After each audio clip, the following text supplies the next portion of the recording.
السلام علیکم ورحمۃ اللہ وبرکاتہ۔ خواہران کیسے ہیں سب؟ امید کرتی ہوں سب خیریت سے ہوں گے۔ لاسٹ کلاس میں ہم نے لیسن نمبر 3 تک پڑھا تھا۔ آج ہم نے لیسن نمبر 4 پڑھنا ہے۔ لیسن نمبر 4 ہے ہمارے پاس حرکات۔ اس میں ہم حرکات کے بارے میں پڑھیں گے کہ حرکات کسے کہتے ہیں۔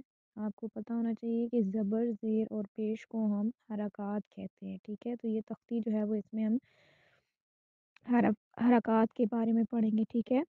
اور یہ بات آپ کو پتہ ہونا چاہیے کہ جس الف پر زبر زیر پیش یہاں جو ہے وہ جزم میں سے کچھ آ جائے تو وہ پھر الف ہوتا ہے، اور اگر الف جو ہے وہ زبر زیر پیش یعنی کہ حرکات کے بغیر ہو تو اس کو ہم حمزہ پڑھتے ہیں۔ یہ بات آپ کو پتہ ہونی چاہیے۔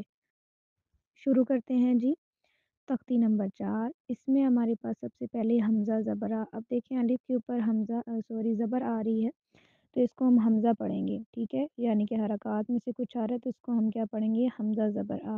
آگے جی حمزہ زیر ای، آ ای، حمزہ پیش او، آ ای او، ہا زبر ہا زیر ہی، ہا پیش ہو، ہا ہی ہو، عین زبر عین زیر ای، آ ای، عین پیش او، آ ای او، ہا زبر ہا زیر ہی، ہا پیش ہو، ہا ہی ہو، غین زبر غین زیر غی، غا غی، غین پیش گو، غا غی گو، خا زبر خا زیر خی، خا خی، خا پیش خو، خا خی خو، قاف زبر قاف زیر قی، قا قی، قاف پیش قو، قا قی قو، کاف زبر کاف زیر کی، کا کی، کاف پیش کو، کا کی کو، جیم زبر جا جیم زیر جی، جا جی، جیم پیش جو، جا جی جو، شین زبر شین زیر شی، شا شی، شین پیش شو، شا شی شو، یا زبر یا زیر جی، یا جی، یا پیش جو، یا جی جو، دعا زبر دعا زیر دوی، دعا دوی، دعا پیش دو، دعا دوی دو،